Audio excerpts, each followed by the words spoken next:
कक्षा 12वीं गणित अध्याय 1 में हम विमर्श पोर्टल पर अपलोड क्वेश्चन बैंक से प्रश्नों को हल कर रहे हैं। इन प्रश्नों में से एक प्रश्न 4 नंबर का आएगा। पहला क्वेश्चन था, मान लीजिए टी किसी समतल में स्थित समस्त त्रिभुजों का समुच्चय है। टी में आर रिलेशन दिया था T1 T2 such that T1 T2 के सर्वंश में एक संबंध है। सिद्ध करो कि आर तुल्यता संबंध है। तो हम जानते हैं तुल्यता संबंध बताने के लिए हमें इस संबंध को स्वतुल्य, सममित और संक्रामक बताना पड़ता है। तो पहले हम स्वतुल्य लेंगे। स्वतुल्य की परिभाषा क्या थी वो लिखेंगे। हम जानते थे एक्स एक्स अवयव है R for all x belongs to T. यहाँ पर आर ही रिलेशन दे रखा था और टी क्या था हमारा, किसी तल में स्थित समस्त त्रिभुजों का समुच्चय था, इसलिए हमने एक्स बिलोंग्स टू टी लिखा है। अब हम बात करते हैं यहाँ कि जो मान लीजिए पहला त्रिभुज T1 है हमारा, प्रत्येक त्रिभुज स्वयं के सर्वांगसम होता है।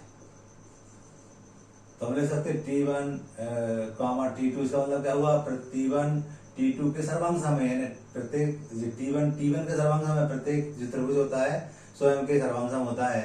फॉर ऑल T1 अवयव है किससे, T से, अतः R स्वतुल्य है। सबसे पहले स्टैंडर्ड परिभाषा लिखते हैं और फिर उसको समझाते हैं।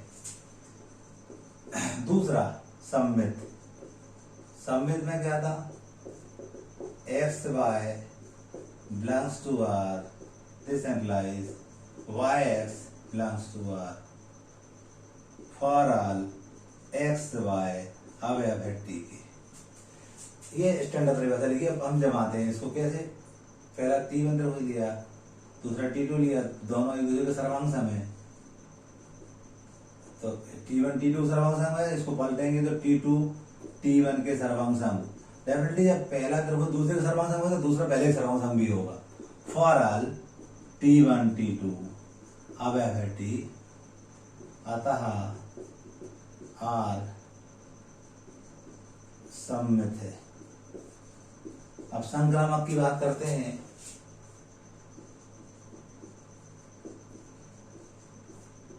इसमें क्या, एक्स वाई अवयव है आर, कामा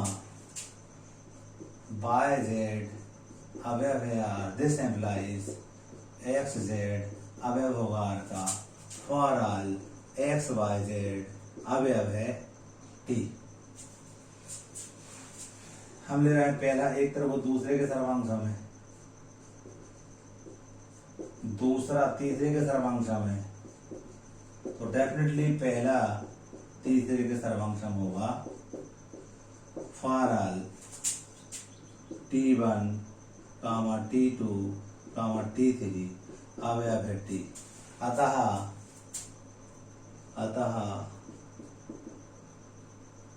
R संक्रामक है।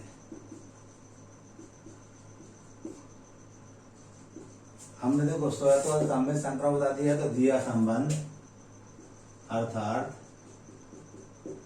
R तुल्यता संबंध है, तुल्यता संबंध है, प्रूफ हुआ हमारा। क्लियर। अब क्वेश्चन नंबर हम बात करते हैं, अगले क्वेश्चन की बात करते हैं। क्वेश्चन नंबर था हमारा सेकेंड में दिया था, मान लीजिए L किसी समतल में स्थित समस्त रेखाओं का समुच्चय है तथा R L1 L2 such that L1 L2 पर लंब है। समुच्चय L में परिभाषित एक संबंध है। सिद्ध कीजिए कि R सममित है किंतु ना तो स्वतुल्य है और ना ही संक्रामक है। तो हम क्या करेंगे, पहले स्वतुल्य की बात लिखेंगे। हम जानते थे स्वतुल्य संबंध में एक्स एक्स अवयव है आर। सवाल क्या कहता है, सममित है किंतु स्वतुल्य और संक्रामक नहीं है। तो हम स्वतुल्य पहले लिखते थे इस टाइप से, एक्स एक्स अवयव है आर फॉर ऑल एक्स, जो एक्स अवयव होगा वह किसका होगा, एल का होगा। एल दे रखा था हमें।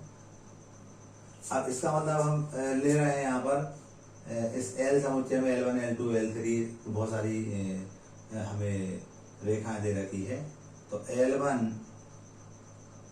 L2 लेंगे यहाँ, मतलब क्या हुआ हमारा, हम जानते हैं प्रत्येक रेखा पर लंब थोड़ी, कोई रेखा हमने खींची, मान लीजिए L1 खींच लिया हमने, ये L1 की स्वयं पर लंब थोड़ी होती है, एक रेखा है उस पर कैसे लंब हो जाएगी, नहीं होगी।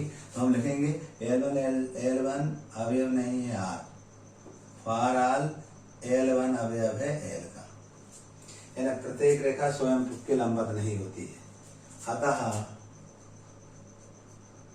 R स्वतुल्य नहीं है। शर्तों में लिख सकते हैं आप कि प्रत्येक रेखा स्वयं पर लंब नहीं होती। सममित की बात करते हैं। सममित में क्या देखा था, एक्स वाई अवयव है R, this implies Y x अवयव होगा R का, फॉर ऑल एक्स वाई लिए गए हैं L से।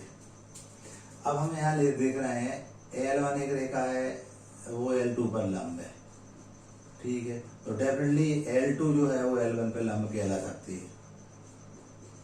फॉर ऑल L1 L2 अवयव है L। अब ये चित्र बनाते हैं वैसे कि ये एक रेखा अपनी L1 है, दूसरी रेखा जो हमारी L2 है, तो जे इस पर लंब है, पक्का है, इसको दोनों एक दूसरे पर लंब कहलाएंगे ये, तो ये लिखा है L1 L2 पर लंब है, डेफिनेटली L2 L1 पर भी लंब होगी, अतः R सममित है। अब आता है हमारा संक्रामक। संक्रामक में क्या देखा था हमने, एक्स वाई अवयव है R, कामा वाई जेड अवयव है R, this implies x Z अवयव होगा R का। हम तीन रेखाएं ले रहे हैं, देखिएगा L1 लंब है L2 पर, L2 लंब है किस पर, L3 पर, तो L1 L3 पर लंब नहीं होगी। हम समझते हैं अपन, जे L1 L2 एक दूसरे पर लंब है, इसके बाद L2 और L3 है, L2 है और L3 कोई लंब हम बना दे रहे हैं, L2 और जे L3 भी लंब दिख रही है, हमें लंब का कोण बनाते हुए दिख रही है,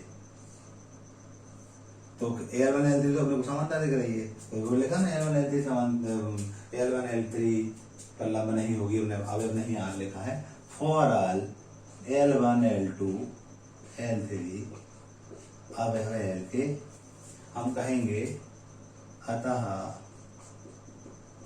R संक्रामक नहीं है। हेंस प्रूव्ड, यही हमें बताना था।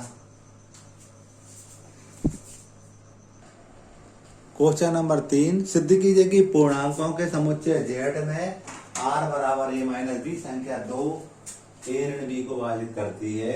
द्वारा प्रदत्त संबंध तुल्यता संबंध है।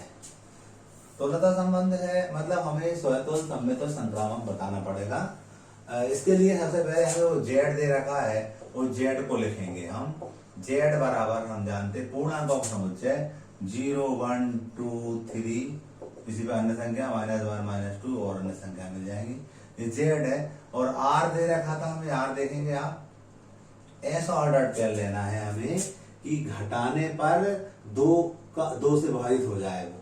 इसके अंदर से वो संख्या लेनी है हमें, इसके अंदर से वो संख्याओं के पेयर लेने हैं कि घटाने पर हमें उस संख्या में 2 का भाग पूरी बार चला जाए, तो डेफिनेटली वो 1 1 भी होगा, एक में से गए 0 0 में 2 का भाग जाता है, 2 2 भी होगा, इसी टाइप से अन्य पद होंगे। आगे चलते हैं हम, आगे चलते हैं तो 1 3 होगा, घटाने पर जो आता है उसमें 2 का भाग जाएगा, 1 5 होगा, इसी टाइप से अन्य बातें होंगी हमारी। हम बात करते हैं आगे 2 से चलते हैं तो 2 4 होगा, 2 6 होगा। बे संख्या लेना है अपने को ऑर्डर के पेयर के रूप में कि घटाने पर 2 का भाग पूरी बार चल जाए, ऐसी अन्य संख्याएं मिलेंगी। समझने के लिए इतना वाले लिखा हमने। अब बात करते हैं स्वतुल्यता संबंध बताना है, तो तुल्यता संबंध के लिए हमें स्वतुल्य, सममित और संक्रामक बताना पड़ेगा। तो स्वतुल्य की कंडीशन से लिखेंगे उसको। स्वतुल्य में क्या देख देते हैं हम, x अवयव है R, for all x belongs to Z। यहाँ Z लिख देंगे, ये हो तो ही लिख देते हैं हम। ऐसा मतलब क्या हुआ आप देखो यहाँ पर एक एक अवयव है यार, दो दो अवयव है यार, इसी टाइप से अन्य पद मिल जाएंगे हमें। फॉर ऑल 1 2 3 अवयव होंगे किसके, जेड के। अतः आर स्वतुल्य है। दूसरी बात लेते हैं हम सम्मित की। सम्मित में क्या होता था, एक्स वाई अवयव है यार, दिस एम्प्लाइज वाई एक्स अवयव होगा आर का। फॉर ऑल एक्स वाई अवयव है किसके, जेड के। जेड यानी पूर्णांकों के बच्चे के। अब यहाँ ले रहे हैं हम एक एक, अब यहाँ हम कौन सा अवयव लेंगे, इसके अंदर से लेंगे। मान लीजिए 1 3 लिया, 1 3 अवयव है यार, सही है। 1 में 3 घटाएंगे, ऋण 2 आएंगे और ऋण 2 में 2 का भाग जाता है। ऐसे ही हम बात करते हैं यहाँ पर 3 1 इसको उल्टा करेंगे हम, 3 1 3 में से घटाएंगे तो 2 में 2 का जाता है। ठीक है। फॉर ऑल 1 3 अवयव है जेड, है ना। हम क्या कह देंगे, अतः आर सम्मित है। दूसरे एग्जाम्पल से भी समझ सकते हैं, दूसरी संख्या लेकर भी। इसके बाद आता है संक्रामक। संक्रामक में क्या होता था, एक्स वाई अवयव है यार, कामा वाई जेड अवयव है यार, दिस एम्प्लाइज एक्स जेड अवयव होगा इस जेड का। जेड मतलब ये पूर्णांक, ये जेड संख्या ली है हमने। अब फॉर ऑल अवयव होगा आर का। For all x Y Z अवयव है कैपिटल जेड। एक्स वाई अवयव है आर का, वाई जेड अवयव है R, this implies x Z अवयव होगा आर का। For all x Y Z Z से लिए गए हैं। अब इसको हम करते हैं, संख्या लेते हैं। यहाँ पर हम संख्या हम यहाँ से इस सेट के अंदर से लेंगे, इस आर के अंदर, इस संबंध के अंदर से लेंगे। मान लीजिए हमने यहाँ पर 1 और 3 लिया, 1 3 है आर में, ठीक है। 1 में से 3 का ऋण 2 में 2 को जाता है। अब 3 के साथ कौन सा पेयर बनता है, 3 के साथ हम कहते हैं 5 बनाते हैं हम। 3 5 इसके अंदर शामिल होगा, अब होगा आगे 3 में 5 का ऋण 2 में 2 का जाता है भाग। जैसे एम्प्लाइज यहाँ 1 5 मतलब हम जानते हैं 1 में 5 ऋण 4 में 2 का भाग जाता है। फॉर ऑल 1 3 5 अवयव है जेड। और दूसरे एग्जाम्पल भी लेकर समझ सकते हैं हम। अतः आर संक्रामक है ना। उपरोक्त से स्पष्ट है कि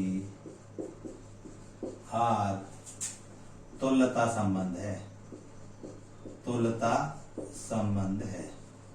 इस टाइप से प्रूफ होता है हमारा। बड़ा इंपॉर्टेंट क्वेश्चन है, बहुत इंपॉर्टेंट क्वेश्चन है। तीसरा क्वेश्चन था। चौथा देखिएगा, प्राकृत संख्या को समझिए। एन में आर संबंध दे रखा था X Y such that Y is equal to X plus 5 तथा एक्स से छोटा है 4 द्वारा पारस्परिक संबंध आर क्या स्वतुल्य सम्मित संक्रामक है। चेक करेंगे इसको भी। सबसे पहले एन लिखेंगे, हल लिखा हमने।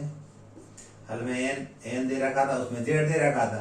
एन बराबर प्राकृत संख्या को समझते हैं 1 2 3 4 5 6 इसी टाइप की अन्य संख्या आ जाएंगी अनंतर।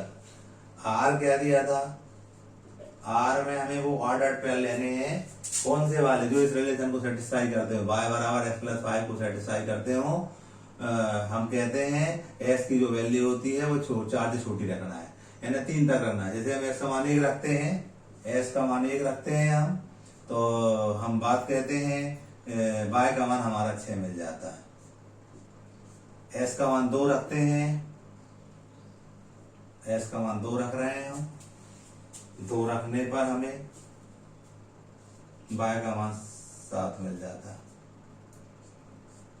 3 रखते हैं s का मान हम, 3 रखने पर y का मान 8 मिल जाता है। कैसे रख रहे हैं, जैसे हमने 1 रखा है यहाँ, y बराबर 1 धन 5 तो जो 6 मिलेगा ना। x बराबर 1 रखने पर y का मान 6 है।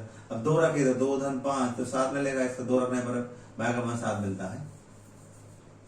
इस टाइप से हम बात करते हैं, लेकिन अब आगे नहीं रख सकेंगे क्योंकि लिखा कंडीशन दे रखी थी कि x का जो मान है वो 4 से छोटा होना चाहिए। तो हमने 4 से छोटा 1 2 3 तक लिख सकते हैं, तो ये अपना r बन गया। अब चेक करते हैं यहाँ पर हम देख रहे हैं स्वतुल्य के लिए, स्वतुल्य में एक्स एक्स अवयव है R for all x belongs to N है, एन है तो एन लिखना पड़ता है। हम देख रहे हैं यहाँ एक एक अवयव नहीं है आर, फॉर ऑल एक अवयव है एन, अतः आर स्वतुल्य नहीं है। महत्वपूर्ण बात होती है इस आर को डिफाइन करना, फिर परिभाषा के अनुसार जमाते जाते हैं। सममित देखते हैं, सममित में एक्स वाई अवयव है R, this implies Y x अवयव होगा आर का, फॉर ऑल एक्स वाई अवयव है एन, यहाँ एन तो एन लिखते हैं, ये स्टैंडर्ड परिभाषा थी। अब हम यहाँ लेते हैं जैसे एक छः अवयव है यार, लेकिन छः एक अवयव नहीं है यार, लिख देंगे for all 1 6 belongs to N. हम कह देंगे अतः आर सममित नहीं है। संक्रामक चेक करेंगे यदि परिभाषा थी एक्स वाई अवयव है R, comma Y X Y Z अवयव है R, this implies x Z अवयव होंगे आर के, for all x Y Z अवयव है कैपिटल एन। अब देखिए संख्या, अब यहाँ देखते हैं अपन, मान लीजिए हमने 1 6 लिया, 1 6 अवयव है यार, दूसरा 6 के साथ कोई संख्या, कोई 6 के साथ हम लेंगे, वहां मान लीजिए 6, जब यहाँ लेंगे 6 और 5 11 हो जाएंगे, वो तो 11 हो जाएगा, और ये अवयव नहीं है आर का, ठीक है। फॉर ऑल ये 1 11 भी अवयव नहीं है आर का, ठीक है। ये कंडीशन सेटिस्फाई नहीं हो रही हमारी, कह देंगे अतः आर संक्रामक नहीं है, ठीक है। यहाँ पर लिख देंगे, ये कंडीशन तो 11 इसके अंदर भी नहीं है, और दूसरी संख्या भी ले सकते थे हम, इतने से बात बन जाती है। इस टाइप से हमारा ये क्वेश्चन नंबर 4 हो जाता है। क्वेश्चन नंबर 5, जांच कीजिए कि क्या समुच्चय 1 2 3 4 5 6 में आर बराबर A B such that B बराबर ए धन 1 द्वारा परिभाषित संबंध आर स्वतुल्य सममित या संक्रामक है। हल लिखेंगे हम, हल लिख करके ये समुच्चय को हम ए के बराबर मान लेना है, ए बराबर 1 2 3 4 5 6, और जो रिलेशन आर दिया उसको हम आर में कौन कौन से एलिमेंट आएंगे वो लिख लेंगे हम। बी हमें दे रखा था बी बराबर ए धन 1, ऐसा दे रखा था। मान लीजिए हम ए का मान 1 रखते हैं, तो बी का मान 2 मिल जाएगा, तो 1 रखेंगे 1 + 1, तो बी का मान हमारे पास 2 आ जाएगा। इसी टाइप से 2 रखते हैं तो 3 आ जाएगा, 3 रखेंगे तो 4 आ जाएगा, 4 रखेंगे तो 5 आ जाएगा, 5 रखेंगे तो 6 आ जाएगा, और 6 रखेंगे तो 7 है, और 7 इसके अंदर नहीं है, इसलिए हम 5 6 तक आर में जो एलिमेंट आएंगे वो 5 6 तक ही आएंगे। यदि मैं यहाँ पर 6 रखता हूँ तो बी का मान 7 मिलता है, 7 इसके अंदर नहीं है, और अपन जब स्वतुल्य में संक्रामक देखते हैं तो वो ए में से आना चाहिए, ऐसा अपन जानते हैं। तो अब हम स्वतुल्य की बात करते हैं, स्वतुल्य की परिभाषा लिखेंगे। इसके अंदर जो परिभाषा होती है, हम जानते थे एक्स एक्स अवयव है R, for all x belongs to A, ये रखा था, तो ये लिख देंगे, आर मतलब इसमें है। अब यहाँ हम देख रहे हैं 1 1 इसके अंदर नहीं है, 1 1 does not belongs to R, 1 1 इसके अंदर नहीं है, फॉर ऑल 1 अवयव है ए, अतः आर स्वतुल्य नहीं है। अब देखते हैं सम्मित की परिभाषा लिखेंगे। एक्स वाई अवयव है, दिस एम्प्लाइज वाई एक्स अवयव है। For all x Y belongs to A. अब यहाँ से एलिमेंट लेते हैं। 1 2 अवयव है आर दिख रहा है, 1 और 2 अवयव आर का है, लेकिन 2 1 इसके अंदर नहीं है, does not belongs to R. For all 1 2 अवयव है ए, अतः आर सम्मित नहीं। अब आते हैं हम संक्रामक पर। संक्रामक में सूत्र लिखते हैं, जो परिभाषा होती है वो लिखते हैं एक्स वाई अवयव है आर, कामा वाई जेड अवयव है R, this implies x Z अवयव होगा आर का। For all x Y z belongs to A. ये है तो ये लिखते हैं। अब यहाँ पर देखिए हमने लिया 1 2 अवयव है आर, ठीक है 2 3 दिया, 2 3 अवयव है आर, ठीक है, उसके अंदर 2 3, तो 1 और 3 हम देख रहे हैं 1 3 इसके अवयव आर के अवयव नहीं है, आर में शामिल नहीं है। फॉर ऑल 1 2 3 अवयव है, अतः आर संक्रामक नहीं है। हमें जांच का नाम तो जांच कर दी होगा, नहीं करना रहता है सवाल में। क्वेश्चन नंबर 6 देखेंगे। यदि कीजिए कि समुच्चय 1 2 3 में आर समथिंग दिया था, प्रत्येक समान आर सम्मित है किंतु ना तो संख्या तो लेना ही संक्रामक, इसका मिसिंग क्वेश्चन है। हल लिखेंगे। हल लिख करके हम देख रहे हैं ए बराबर मान लिया इसको हमने, ए बराबर 1 2 3 है और आर का मान हमें दे ही रखा था इसमें 1 2 2 1। अब तीनों कंडीशन देखते हैं। पहले सम्मित वाली होती थी, सम्मित में हमने देखा एक्स एक्स अवयव है R, for all x belongs to A. यहाँ 1 1 आर में नहीं दिख रहे हम, फॉर ऑल 1 अवयव है ए, अतः आर सॉरी सौतुल्य की परिभाषा है, क्या की परिभाषा है, सौतुल्य की है, सॉरी सौतुल्य की, अतः आर सौतुल्य नहीं। हम बात करते हैं सम्मित, सौतुल्य हो गया हमारा, सम्मित की बात करते हैं। सम्मित में हम बात करते हैं एक्स वाई अवयव है R, this implies Y x अवयव होगा आर का। एक्स वाई क्या था हमारे पास 1 2 ले रहा है, 1 2 अवयव है आर, दिस एम्प्लाइज 2 1 अवयव है आर। यहाँ फॉर ऑल था एक्स वाई अवयव है ए, यहाँ 1 2 अवयव है ए, फॉर ऑल लिखेंगे। यहाँ अतः आर सम्मित है। अब बात करते हैं संक्रामक की। स्टैंडर्ड परिभाषा है वो लिखते हैं एक्स वाई अवयव है आर, कामा वाई जेड अवयव है R, this implies x Z अवयव होगा आर का। For all x Y Z अवयव है ए। देखो 1 2 अवयव है आर, 2 3 अवयव नहीं है आर, दिस एम्प्लाइज 1 3 भी अवयव नहीं है आर की। 1 2 3 तो इसके अंदर थे, फॉर ऑल 1 2 3 अवयव है, अतः आर संक्रामक नहीं है। ये हमारा सिद्ध होगा, नीचे हम